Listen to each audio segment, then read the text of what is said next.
నమస్కారం. JSP morning news కి స్వాగతం. ఈ రోజు ప్రధాన వార్త. ఆంధ్రప్రదేశ్ హస్తకళలకు అంతర్జాతీయ స్థాయి గుర్తింపు తీసుకురావడమే ప్రభుత్వ లక్ష్యమని రాష్ట్ర ఉప ముఖ్యమంత్రి శ్రీ పవన్ కళ్యాణ్ గారు తెలిపారు. ఆంధ్రప్రదేశ్ హస్తకళ మహోత్సవం 2026లో పాల్గొన్న ఆయన వివిధ హస్తకళల స్టాల్స్ ను సందర్శించి కళాకారులతో మాట్లాడారు. బ్యాటరీ లేకుండా పనిచేసే శాస్త్రీయ చెక్క బొమ్మలను పరిశీలించిన ఆయన ప్రతి పంచాయతీ పరిధిలోని ప్రభుత్వ పాఠశాలల్లో ఇటువంటి సైంటిఫిక్ బొమ్మలను ఏర్పాటు చేయాలని సూచించారు. సవర గిరిజన కళాకారులతో మాట్లాడి ప్రతి కళాఖండంపై క్యూఆర్ కోడ్ ఏర్పాటు చేసి కళాకారుడి పేరు, ఆ కళ వెనుక కథను పొందుపరచాలని అధికారులు ఆదేశించారు. హస్త కళాకారులు ఎదుర్కొంటున్న ఆరోగ్య సమస్యలను దృష్టిలో ఉంచుకొని క్లస్టర్ల వారీగా ప్రత్యేక వైద్య శిబిరాలు నిర్వహించాలని సూచించారు. అలాగే హస్తకళల అభివృద్ధికి బీబీజీ రామ్జీ పథకం కింద కామన్ ఫెసిలిటీ సెంటర్లను ఏర్పాటు చేయాలని ఆదేశించారు. ఈ సందర్భంగా లేపాక్షి ఈ కామర్స్ యాప్ను శ్రీ పవన్ కళ్యాణ్ గారు ఆవిష్కరించారు.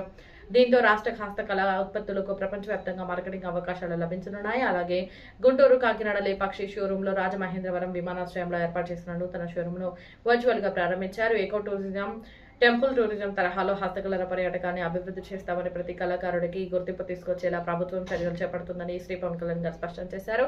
ఇది ప్రత్యేక కథనం. మరిన్ని తాజా వార్తల కోసం జేఎస్పీ మార్నింగ్ న్యూస్ ను సబ్స్క్రైబ్ చేయండి. ధన్యవాదాలు. నమస్కారం. జేఎస్పీ మార్నింగ్ న్యూస్ కి స్వాగతం. ఈ రోజు ప్రధాన వార్త. జనసేన పార్టీలో ప్రముఖ బ్యాడ్మింటన్ క్రీడాకారుడు వ్యాపారవేత్త శ్రీ గుడిపాటి సీతారాం చేరారు. విజయవాడ నగరానికి చెందిన శ్రీ గుడిపాటి సీతారాం మంగళవారం సాయంత్రం మంగళగిరిలోని జనసేన పార్టీ కేంద్ర కార్యాలయంలో పార్టీ అధ్యక్షులు ఆంధ్రప్రదేశ్ ఉప ముఖ్యమంత్రి శ్రీ పవన్ కళ్యాణ్ గారిని మర్యాదపూర్వకంగా కలిశారు. ఈ సందర్భంగా జనసేన పార్టీలో చేరాలని తన అభిలాషను వ్యక్తం చేయగా శ్రీ పవన్ కళ్యాణ్ గారు ఆయనను సాదరంగా పార్టీలోకి ఆహ్వానించారు. ఈ కార్యక్రమంలో శ్రీ సీతారాం సతీమణి యువ గాయని శ్రీమతి శ్రీ లలిత కూడా పాల్గొన్నారు. పార్టీలో చేరిన అనంతరం శ్రీ గుడిపాటి సీతారాం మాట్లాడుతూ నేషన్ ఫస్ట్ అనే దృఢతో ప్రజల కోసం పనిచేస్తున్న శ్రీ పవన్ కళ్యాణ్ గారి నాయకత్వంలో సేవ చేయాలనే సంకల్పంతోనే జనసేనలో చేరాను.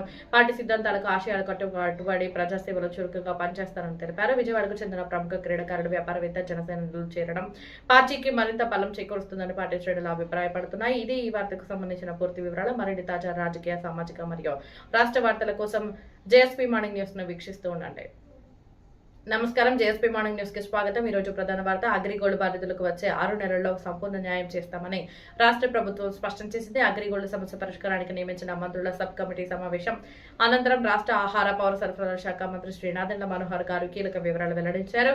అగ్రిగోల్డ్ వల్ల నష్టపోయిన ప్రతి డిపాజిటర్ కు న్యాయం చేయడమే ప్రభుత్వ లక్ష్యమని మంత్రి తెలిపారు. ఇందుకోసం ప్రత్యేక కోర్టు ఏర్పాటు చేసి న్యాయపరమైన ప్రక్రియను వేగవంతం చేసి వచ్చే 6 నెలల్లో ఆస్తులను వేలం చేసి బాధితులకు డబ్బులు చెల్లించేలా కార్యాచరణ సిద్ధం చేస్తున్నామని చెప్పారు. గత వైసీపీ ప్రభుత్వంపై మంత్రి తీవ్ర విమర్శలు చేశారు. అగ్రిగోల్డ్ ఆస్తుల పత్రాలు ధ్వంసం చేయడం, భూముల రికార్డులను నాశనం చేయడం, సిఐడి వద్ద ఉన్న హార్డ్ డిస్కులు కూడా మాయం కావడం వల్ల కేసు మరింత క్లిష్టంగా మారిందని ఆరోపించారు. బాధితులకు ఇవ్వాల్సిన నిధుల్లో కూడా అవకతవకలు జరిగాయని అన్నారు. ప్రస్తుతం ప్రభుత్వం అన్ని శాఖల సమన్వయంతో అగ్రిగోల్డ్ ఆస్తులను గుర్తించి పరిరక్షించే చర్యలు చేపట్టింది. రాష్ట్ర వ్యాప్తంగా ఉన్న భూములకు జియో ట్యాగింగ్ నిర్వహించి కోర్టు అనుమతులతో పారదర్శకంగా వేలం వేసి డిపాజిటర్లకు న్యాయం చేస్తామని మంత్రి వెల్లడించారు. ఆంధ్రప్రదేశ్లోనే 11,57,000 మందికి పైగా అగ్రిగోల్డ్ డిపాజిటర్లు ఉన్నారని, వారికి సుమారు 3,944 కోట్ల మేర చెల్లింపులు జరగాల్సి ఉందని తెలిపారు. అలాగే ఏజెంట్ల వద్ద ఉన్న బాండ్లను 30 రోజుల్లో స్వాధీనం చేసుకునే ప్రక్రియను కూడా ప్రారంభిస్తున్నట్టు చెప్పారు. అగ్రిగోల్డ్ సమస్య పరిష్కారంలో ఎలాంటి జాప్యం లేకుండా ప్రతి 15 రోజులకోసారి మంత్రుల సబ్ కమిటీ సమావేశమై కేసుల పురోగతిని సమీక్షిస్తుందని, ప్రతి బాధితుడికి న్యాయం జరిగే వరకు ప్రభుత్వం కట్టుబడి పనిచేస్తుందని మంత్రి నాదెండ్ల మనోహర్ గారు స్పష్టం చేశారు. ఇదే ఈ వార్తకు సంబంధించిన పూర్తి సమాచారం. మరిన్ని తాజా వార్తల కోసం జేఎస్పీ మార్నింగ్ న్యూస్